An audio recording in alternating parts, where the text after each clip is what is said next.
Yes, I'm sure you have very many friends indeed, but that's not the issue. Even if you summoned every ibis on Hisi Island, I still don't think you'd be able to move the moon mirror. And even if you managed it, the lunar semblance within would still... Dig it out? You could, but moving the mirror would still pose a challenge, even for you. Huh? You really can summon every ibis on the island if that's what it takes? And you, on the other hand, think this plan is a joke, even if the ibis gets its entire family involved?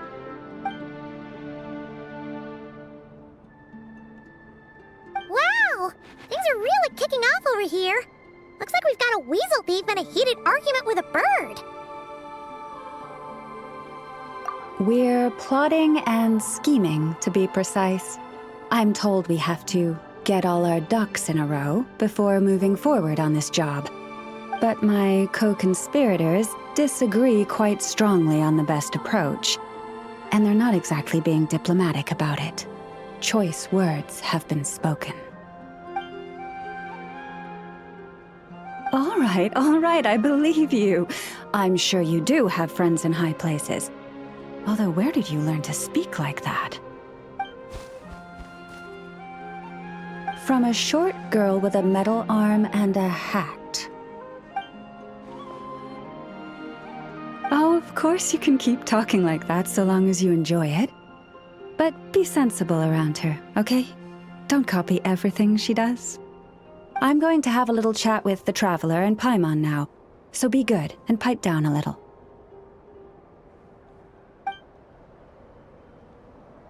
Huh, it really did quiet down. Being able to understand animal speak is so cool. Paimon wishes she had that ability. Trust me, Paimon, you would not enjoy it very much at all. Don't misunderstand. Nothing terrible would happen, and it doesn't drive you insane or anything like that. Although, that being said, I do sometimes find it quite overwhelming. I was overjoyed when I first discovered that I could understand animal speech, but I quickly realized that it came with a downside. This ability is always active, and I cannot control it. Oh. Yeah, that would be a problem. And if you can't control it, that means... Exactly. People say that listening to the bird song deep in the woods gives them a profound sense of peace and quiet that lifts their spirits. But no matter where I go, I can never find peace and quiet. When I stand in the forest, I hear the chatter of the wildcats, the rabbits, the rhyme-horned deer, the chic badgers, and the long-plume ibis. They argue loudly about who's to blame for damaging whose roost, or which part of the woods the best twigs come from. Alright. Guess talking to animals isn't all it's cracked up to be. Waking up to the sound of birds chirping is pretty nice, but replace that chirping with bickering, and suddenly it doesn't seem so appealing.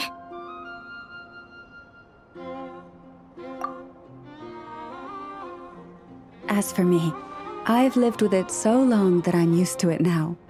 In fact, it would probably be quite an adjustment if I woke up one day and couldn't hear the finches discussing which cup in which house makes for the best bath. Yes, plotting and scheming. Thank you for reminding me. I got a little sidetracked. Although, now that the Traveler's here, we might just have the solution to our problem. No, just you will suffice. This job involves breaking into a storage room by undoing the seal created with the moon mirror by a previous moon chanter. But for someone of your talents, I'm sure it will be a simple task. Don't worry, I'm sure you'll be fine. Come, let's go. Here we are. What you see now is the moon mirror, within which the lunar semblance is sealed.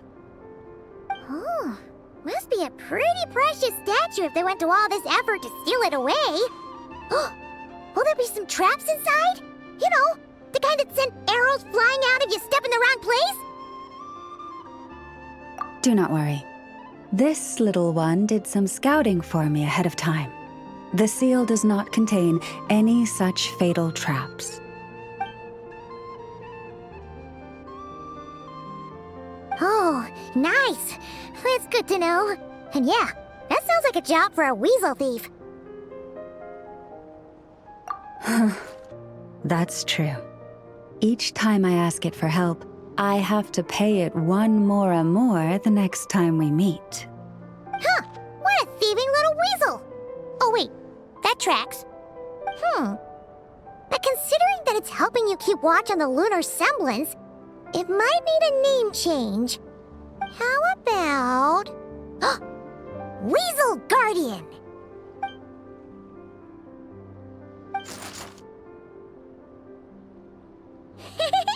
Can't catch Paimon! Paimon can fly!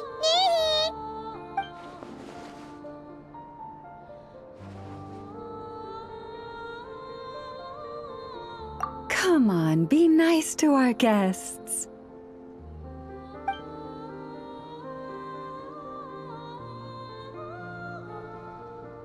To retrieve the lunar semblance, we need to activate pairs of mechanisms in 2 different locations. So it's a 2-person job. If you head over there and take the mechanism on that side, I'll take this side. That won't be a problem. I have eyes in the sky. It will keep me updated on where you are and which mechanism is in front of you. Don't worry. All you have to do is follow my instructions. If you head over there and take the mechanism on that side, I'll take this side.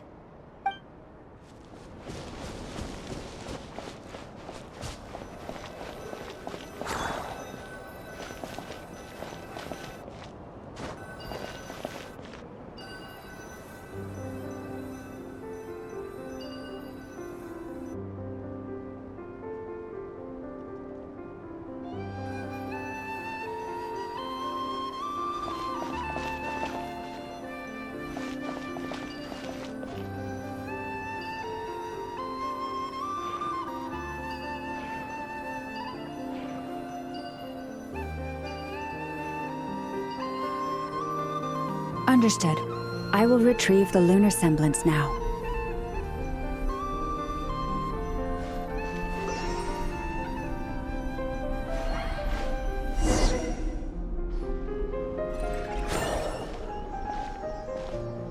Wow!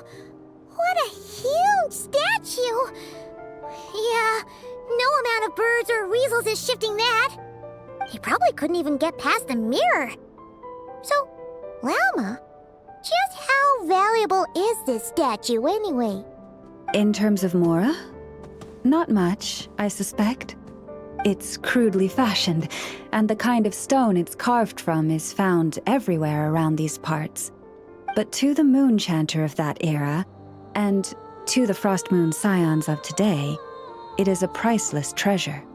If nothing else, I now have concrete proof of its existence. That's enough to confirm the reliability of several documents on the topic. To me, that makes this a very successful trip. Thank you for your help. I knew I had judged you correctly.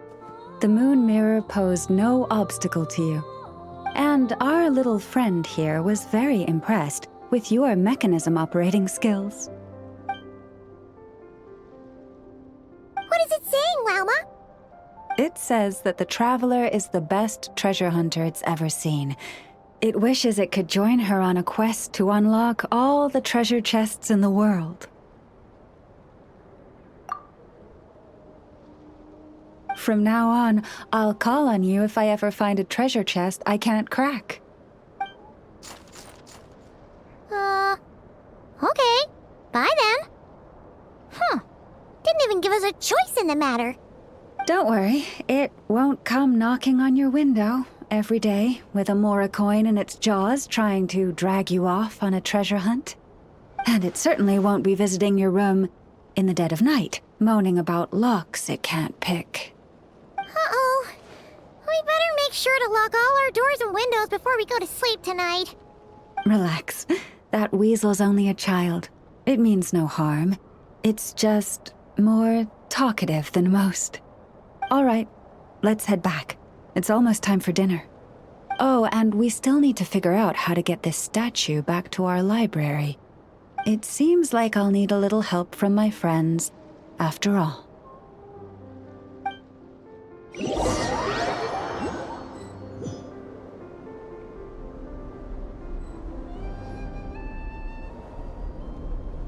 Just here will do.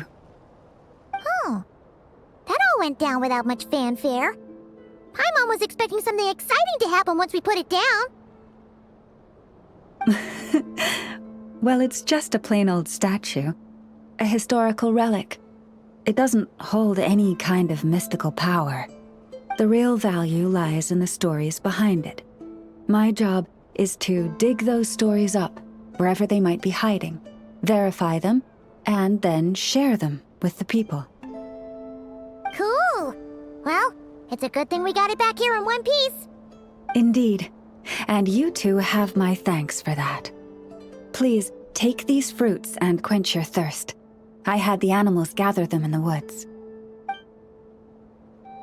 And after that, forgive me, but I have another request to make of you. I apologize if this is presumptuous of me, but I've seen how well connected you are, and I've heard of your many travels into secret and forgotten places. On your future travels, if you ever come across any texts about the Frostmoon Scions, could I borrow them and make a copy with which to enrich our library? You have my sincere gratitude on behalf of the Frostmoon Scions. Oh boy. That was some seriously tasty fruit. So much better than Paimon's used to.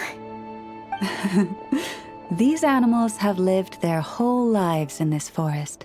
Naturally, they're the ones who know where to find the best fruit. This one says to eat as much as you wish, because it's the top fruit finder in the whole forest. It'll fetch some more right away. Awesome! Thanks so much!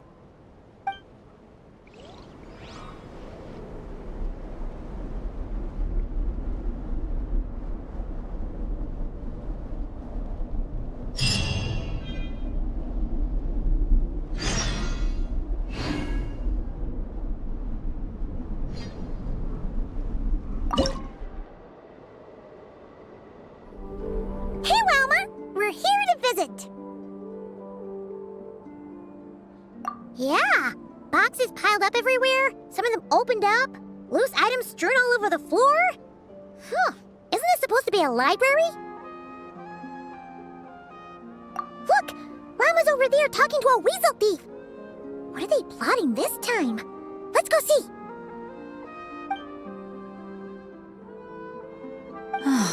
Be that as it may, we don't have any urgent excavation work for you at the moment, so please, stop digging holes all over the place, all right? That's a good child. Here, this Mora is for you. That's the weasel thief from last time, right? What was Llama saying? Have they found another relic? Hello there, Traveler Paimon. Welcome to the library. Is there anything I can help you with? No. I was just giving the little one a bit of a stern warning. It's been getting a little overexcited lately, and it's starting to bother the community. Its passion for treasure hunting has only grown since we retrieved the lunar semblance. It comes to me all the time, asking when the next treasure hunt will be. I keep repeating that we now have more than enough documents and relics in our library to occupy our research. But alas... Yes, but it doesn't quite understand what constitutes a relic, so it simply digs up anything that seems valuable and drops it off here. It has at least promised me that it won't go digging around again, but there's already a big backlog of items from previous digs. There's no way around it. I'll just have to go through and sort them, one by one. Sorry, you two. I'm afraid I won't be able to accompany you on your sightseeing today. Now then, what's in this box again? Now then, what's in this box again? Finally, some progress at last. Now, to somehow put all these things back where they belong. I know. There's petrified seeds of an ancient tree, fossilized animal bones, colorful stones, more deposit boxes that people buried for safekeeping, wish boxes, letters with photos enclosed. Well, weasel thieves have a different perspective on value from us. It seems like this one just bagged anything and everything that grabbed its attention. The seeds and rocks will be easy enough to deal with, but those storage boxes and wish boxes will have been buried with the express purpose of digging them up at a later date. Thanks for the kind offer, but I've already engaged another slightly more mature weasel thief to handle this. It will be in charge of moving all the items back to their original spots. After all, the kid's heart was in the right place. Making it put everything back where it found it would break its poor little heart. But won't the other weasel thief you hired tell the first one everything? Hopefully not. The little one prefers to live on its own and act solo, so they're unlikely to meet. It also has a short attention span. Give it half a month, and I'd be very surprised if it still remembers anything it dug up. I speak their language, and I've had the privilege of their company for a long time. It's only natural that I've come to understand them, no different from making friends. By contrast, other people can't understand what animals are saying, so they're bound to make mistakes when trying to understand them. That's why, in a lot of literature on the topic, phrases like bestial nature are rife with negative connotations, while human nature is seen in a more rounded light.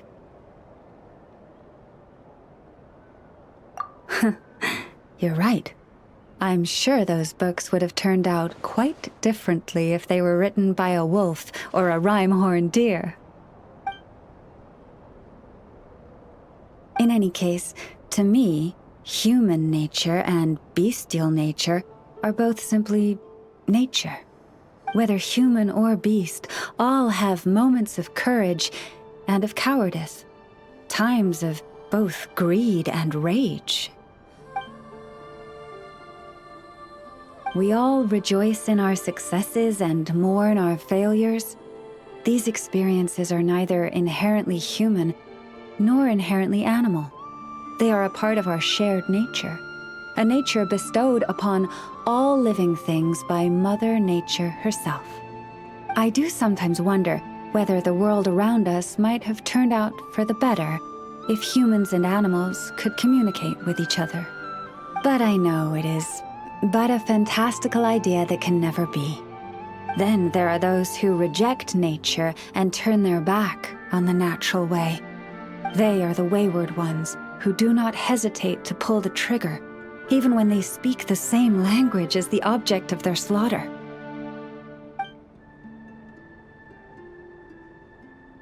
Yes, child. I know you can protect yourself, and that you are far fleeter of foot than they. Do not worry. No one shall harm you again.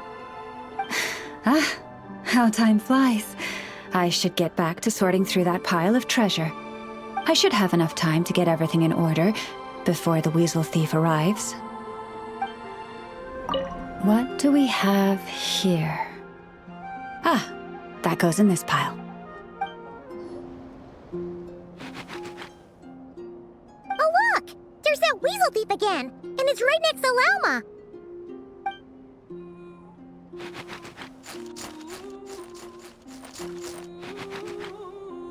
Huh? It took off! Come here. Our little friend asked me to pass this Mora on to you. Huh? Why would a weasel thief give her its Mora?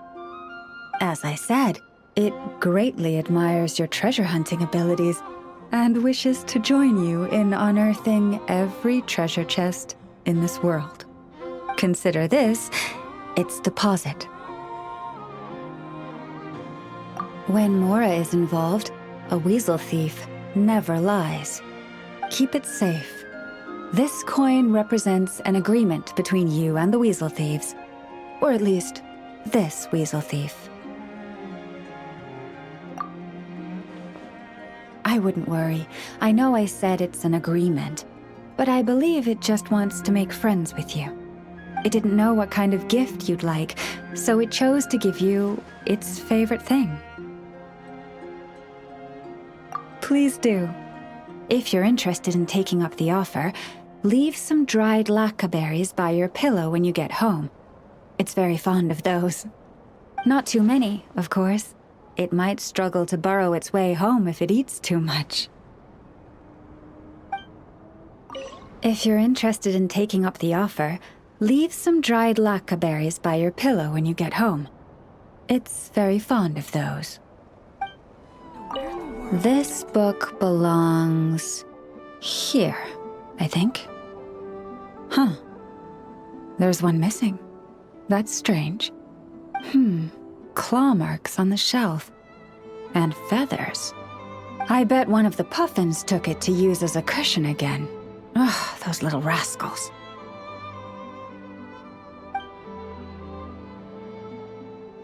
I need you to head back into the woods and see if anyone has a book in their nest. If you find it, please bring it back, and tell whoever took it that they can come to me if they'd like a cushion to sit on. We need to make some more cushions. I think we're going to need everyone's help.